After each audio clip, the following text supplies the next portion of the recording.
जय जिनेंद्र, माँ की रसोई में एक बार आपका फिर से स्वागत है। और मैं आपकी स्वाति आज आपको राजस्थान की एक फेमस बहुत ही टेस्टी सी डिश लेके आई हूँ। कंप्लीट मील है और आज हम उसे बहुत ही पारंपरिक तरीके से बनाने का प्रयास करेंगे। तो सबसे पहले आज हम जो उसके साथ सर्व करने वाले हैं, उसके साथ देंगे आज हम कड़ी पकौड़ा। तो आज हम उसे भी इस तरह से मिट्टी के बर्तन में आज बनाने वाले हैं। तो किस तरह से आज हम उसे राजस्थान की फेमस डिश को बनाएंगे। तो सबसे पहले उसके लिए हमें चाहिए होगा लगभग 1 लीटर मट्ठा। तो ये मैंने पहले से ही मट्ठा तैयार करके रखा है, ये देखिए। और मट्ठे की क्वांटिटी आपको कंसिस्टेंसी कुछ इस तरह से, इतना पतला हमें मट्ठा चाहिए होगा।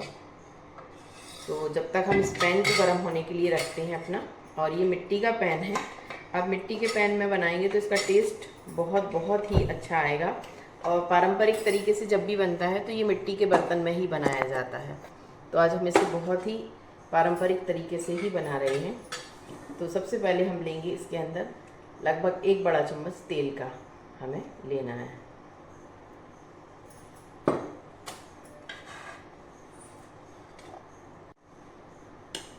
तो जैसे ही हमारा तेल गर्म होता है तो सबसे पहले हम इसके अंदर डालते हैं ये काली वाली राई। ये बहुत ज़्यादा फ़ायदेमंद है। तो इस तरह से सबसे पहले हम इसके अंदर डालेंगे लगभग 1 बड़ा चम्मच भर के राई दाना। और जैसे ही ये हमारी राई थोड़ी सी तड़कने लगती है तो फिर हम इसके अंदर डालेंगे ये कुछ कड़ी लीव्स। रिसेंटली मैंने एक उसमें आर्टिकल में पढ़ा था कि अगर कड़ी लीव्स आप अपनी रेगुलर डाइट में शामिल करते हैं तो कैंसर का खतरा बहुत कम हो जाता है। और इसमें भरपूर मात्रा में कैल्शियम तो होता है, तो ये हमारे हेल्थ के लिए भी बहुत बेनिफिट देने वाला है। तो इसलिए अब इसके अंदर डालेंगे कड़ी लीव्स और इन्हें डालकर थोड़ा सा पकाएंगे। ये देखिए, ये हमारा राई दाना और कड़ी लीव्स थोड़ा सा पक रहा है। और मिट्टी के बर्तन की कुकिंग की एक खासियत होती है, ये बर्तन पहले तो थोड़ा टाइम लेता है गर्म होने में, लेकिन एक बार जब ये बहुत अच्छे से गर्म हो जाता है तो इसकी कुकिंग, आप इसको हीट से उतारने के बाद भी इसकी कुकिंग कंटिन्यू चलती रहती है। तो ये लो फ्लेम पर जो कुकिंग करना होता है। और मैंने एक पिछली वीडियो अपनी बनाई थी, उसमें हमने ये बताया था कि किस तरह से आप ये मिट्टी के बर्तन को साफ भी कर सकते हैं और सालों साल से कितने अच्छे से आप रख सकते हैं कि आपके बर्तन की ना तो चमक जाएगी और ना ही कभी बर्तन आपका टूटेगा। तो इस तरह से अगर आप चाहें हमारी वीडियोस में देख लें, पुरानी वीडियो में मैंने डाला है। ये देखिए, ऑलमोस्ट हमारी ये दोनों चीज़ें पक चुकी हैं। अब हम इसके अंदर डालेंगे थोड़ा सा मेथी दाना। ये देखिए, थोड़ा सा ये इतना हमें मेथी दाना इसके अंदर ऐड करना है। तो ये मेथी दाना भी मैंने कच्चा इसके अंदर ऐड किया है। अब हम इसके अंदर डालेंगे पिंच ऑफ हींग। इसमें बहुत थोड़ी सी इसके अंदर हींग की क्वांटिटी डालनी है। ये देखिए, और जब ये हींग डल गई है इसके बाद हम इसके अंदर डालेंगे थोड़ी सी लाल मिर्च का पाउडर। ये ऑप्शनल है, आप जितना डालना चाहें उतना डाल सकते हैं। थोड़ी सी हल्दी पाउडर। ये सब डालने के बाद हमारे मसाले बहुत अच्छे से भून चुके हैं। और जो हमने लगभग 1 लीटर मट्ठा लिया था उसमें से हम कुछ मट्ठा, ये देखिए इस तरह से आधे मट्ठे को इसके अंदर ऐड कर देंगे।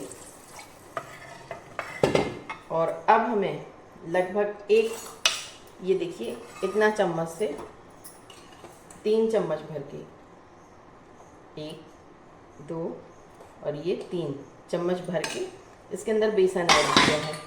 और बेसन को आप इस तरह से विश कर लें जिससे कि इसमें एक भी लम्प ना पड़े। ये देखिए,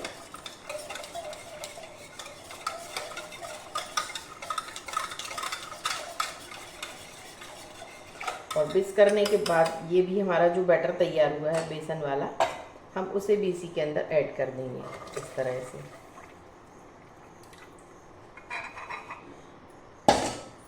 तो अब मैं आपको एक बार ये दिखाना चाहूँगी।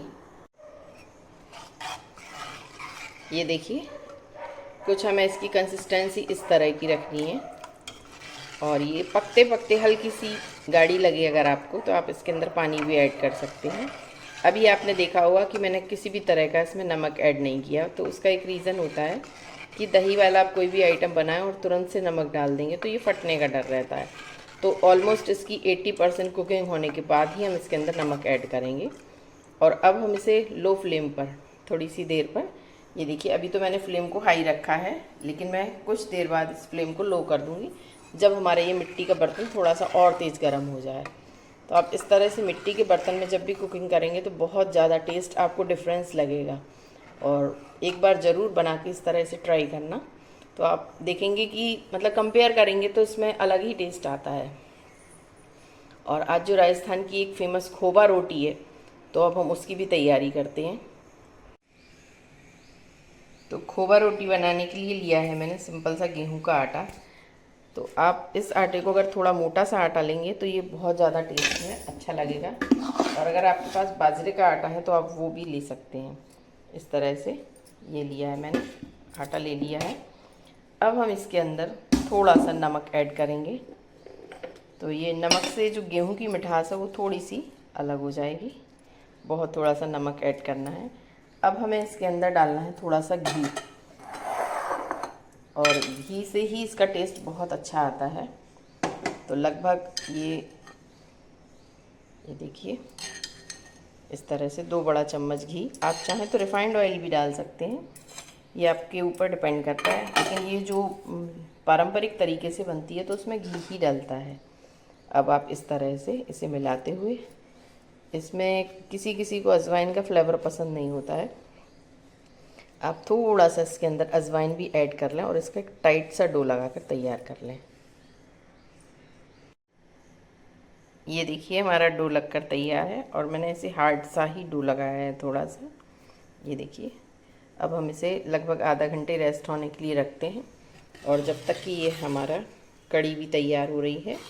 इस तरह से आप देखिए बिल्कुल लो फ्लेम पर बहुत अच्छे से पक रही है। ये देखिए, ये मैं आपको एक चीज़ दिखाना चाहूँगी कि ये देखिए हमारी गैस की फ्लेम बिल्कुल बंद है, ये देखिए। और लेकिन अभी भी हमारी कुकिंग, ये देखिए आपको बबल्स और ये चालू दिख रहे होंगे। ये देखिए कितनी हमारी कड़ी।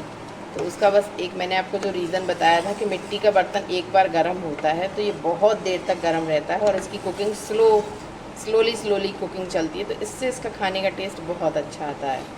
तो ऑलमोस्ट हमारी ये कड़ी तैयार है। अब हम इसके लिए पकौड़े तैयार कर लेंगे। मैंने आपको वीडियो की स्टार्टिंग में बताया था कि अभी हमने इसमें किसी भी तरह का नमक ऐड नहीं किया है। तो अब हम इसके अंदर एक ये नमक का क्यूब ऐड कर रहे हैं। आप चाहें तो पिसा नमक भी ऐड कर सकते हैं।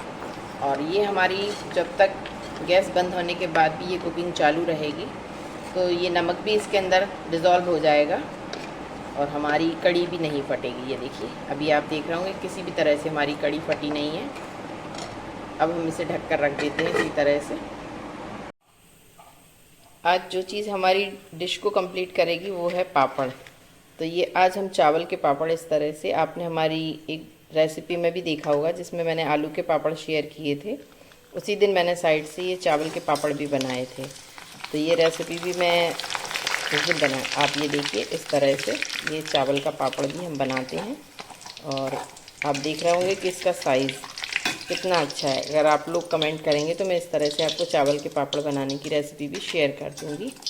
और इस तरह से तो हम कड़ी के पकौड़े बनाने के पहले मैंने ये चावल के पापड़ भी तल के तैयार कर लिए हैं, जो हमारे खाने को बहुत अच्छा सा टेस्ट देंगे।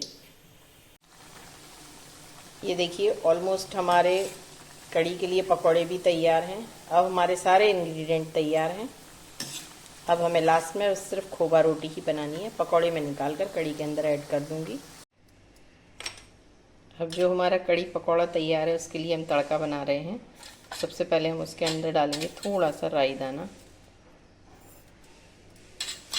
और थोड़ी सी कड़ी लीव्स। वैसे तो हमने कड़ी लीव्स डाल दी हैं, लेकिन और इस तरह से सूखी हुई लाल मिर्च, बस ये डालने के बाद ये देखिए,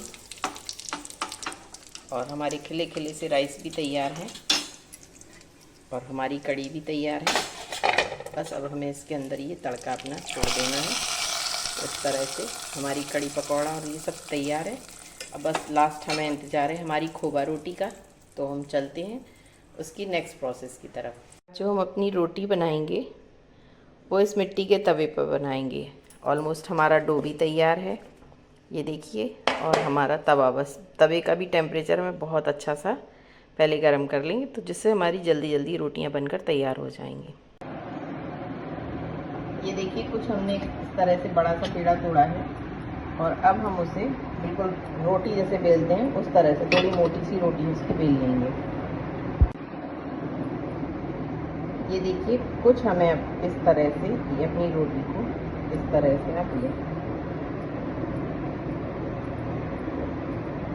हमें रोटी के ऊपर डिज़ाइंस बनानी है।